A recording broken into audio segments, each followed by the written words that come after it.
राजस्थान में संविदा पर कार्यरत फार्मासिस्टों ने मुख्यमंत्री के नाम एक ज्ञापन सौंपा है, जिसमें उन्होंने अपने लंबे समय से लंबित मांगों को लेकर आवाज उठाई। ज्ञापन में कहा गया है कि हाल ही में फार्मासिस्ट कैडर का पुनर्गठन किया गया, जिससे द्वितीय श्रेणी के 969 पद रिक्त हो गए। फार्मासिस्टों की मांग है कि इन पदों को समाप्त न किया जाए, बल्कि इन्हें फिर से सृजित कर दिया जाए।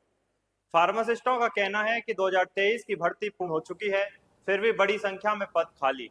ऐसे में एक नई भर्ती प्रक्रिया शुरू की जाए, मेरिट और बोनस के आधार। राजस्थान में चल रही निःशुल्क दवा योजना में फार्मासिस्ट की भूमिका बेहद अहम होती है, लेकिन अफसोस की बात है कि कई पीएससी, सीएससी और एसडीएच मेडिकल कॉलेज में आज भी बिना फार्मासिस्ट के दवाओं का वितरण हो रहा है। यह न सिर्फ मरीजों की सुरक्षा के लिए खतरा है, बल्कि फार्मेसी एक्ट 1948 का सीधा उल्लंघन भी है। जब सेंटर यानी हेल्थ वेलनेस सेंटर्स पर 121 प्रकार की दवाएं दी जा रही हैं, लेकिन वहां फार्मासिस्ट की कोई तैनाती नहीं। फार्मासिस्टों की मांग है कि इन सेंटर्स पर भी पद स्वीकृत किए जाएं, ताकि मरीजों को दवा की सही जानकारी और परामर्श मिल सके।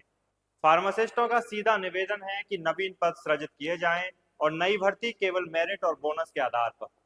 हर उस जगह फार्मासिस्ट हो जहां दवाएं बांटी जा रही हैं। अपनी इन मांगों को लेकर संविदा संघर्ष समिति के अध्यक्ष सुनील चौधरी ने मीडिया से बातचीत की। सुनिए उन्होंने क्या कुछ कहा। हम सभी संविदा फार्मासिस्ट यहाँ इकट्ठे में हैं जयपुर की तरह पे, और हमारी प्रमुख जो मांग है फार्मासिस्ट जो संविदा पे लगे हुए हैं, आगामी भर्ती मेरिट और बोनस पे निकलवाने के लिए हैं। आज हम लोगों ने प्रेस कॉन्फ्रेंस की है। सभी डिस्ट्रिक्ट से यहाँ हमारे संविदा कर्मचारी यहाँ उपस्थित हुए हैं, और इनकी सभी की यही मांग है कि जो संविदा कर्मचारी है, जो वर्षों से पीड़ा भुगत रहे हैं संविदा की, इस पीड़ा को कहीं ना कहीं जो ये संविदा कर्मचारी इस पीड़ा भुगत रहे हैं, इस पीड़ा का कब इनको इस पीड़ा से छुटकारा मिलेगा। और ये छुटकारा जब मिलेगा जब सरकार संविदा कर्मचारियों के लिए परमानेंट वैकेंसी निकालेगी। तो आज जो यहाँ कर्मचारी उपस्थित हुए हैं सभी जिलों से, इनकी प्रमुख मांग भी यही है कि मेरिट और बोनस के आधार पे ये संविदा कर्मचारी ये चाहते हैं कि फार्मासिस्ट की भर्ती मेरिट और बोनस के आधार पे की जाए, और साथ ही जहाँ पद स्वीकृत नहीं है वहाँ नवीन पद स्वीकृत करवाए जाए, ताकि आगामी भर्ती का रास्ता निकल सके। और जिस प्रकार से सरकार है वो नॉन फार्मासिस्ट के द्वारा दवाओं का वितरण कर रही है, चाहे से वो सब सेंटर में देख लो, पीसीआई की गाइडलाइन है, पीसीआई की गाइडलाइन के अकॉर्डिंग बिना फार्मासिस्ट की उपस्थिति के दवाओं का वितरण नहीं कर सकते। उसके बावजूद भी सब सेंटर पे 121 प्रकार की दवाओं का वितरण किया जा रहा है, जो कहीं ना कहीं गलत है। और आज मुख्यमंत्री निःशुल्क दवा योजना भारत में सबसे टॉप पे है, उसके बावजूद भी सरकार इस पे ध्यान नहीं दे रही। सरकार से हमारी निवेदन है कि आप हमेशा फार्मासिस्टों के साथ रहे हो, सभी कर्मचारियों के साथ आपका सहयोग रहा है, तो कहीं ना कहीं ये जो संविदा की पीड़ा भुगत रहे हैं फार्मासिस्ट, इनके लिए नए पद स्वीकृत करते हुए और जल्द फार्मासिस्ट की भर्ती मेरिट और बोनस में निकालने की कृपा करें। पहले तो मैं अभी अपने सभी मीडिया साथियों का धन्यवाद करता हूं। साथ ही हमारी प्रमुख मांग ये है कि जो साथी 8 से 10 हज़ार के वेतन में काम कर रहे हैं, तो इनके लिए पहले भी सरकारें सभी कैडर की भर्तियां मेरिट और बोनस पे कर रही है, लेकिन एक फार्मासिस्ट की भर्ती में उन्हें क्या दिक्कत है।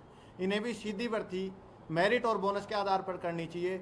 दूसरा, ड्रग एंड कॉस्मेटिक एक्ट 1940, जो सरकार खुद ही उस एक्ट की धज्जियां उड़ा रही है। 1940 रूल 48 एक्ट 1940 की जो सरकार खुद अपने एक्ट की धज्जियां उड़ा रही है। यहाँ तक कि वार्ड बॉय से दवाओं का वितरण हो रहा है। साथ ही जहाँ फर्स्ट ग्रेड नर्सिंग स्टाफ से दवा बंटवा रहे हैं, उन्हें जीरो नॉलेज है। 20 साल की सर्विस के बाद में वहाँ बैठे हैं 4800 ग्रेड पे के लोग, जिससे सरकार को वित्तीय हानि भी बहुत हो रही है। तो सरकार को मैं संज्ञान में लाना चाहता हूँ कि एक फार्मासिस्ट जो 3600 ग्रेड पे का है, उससे आप उसका मूल काम है, आप उससे दूर भाग रहे हैं और सरकार की वित्तीय हानि भी झेल रहे हैं। और ड्रग एंड कॉस्मेटिक एक्ट 1940 का उल्लंघन और उसकी धज्जियां भी सरकारी उड़ा रही है। तो मैं आखिर यही निवेदन करना चाहता हूं कि फार्मासिस्टों के प्रति संयमता दर्शाए सरकार, और भर्ती सीधी और बोनस मेरिट के आधार पर करवाए। आप भी इस मांग का समर्थन करते हैं तो इस वीडियो को शेयर करें, लाइक करें और कमेंट में अपना समर्थन दर्ज करें।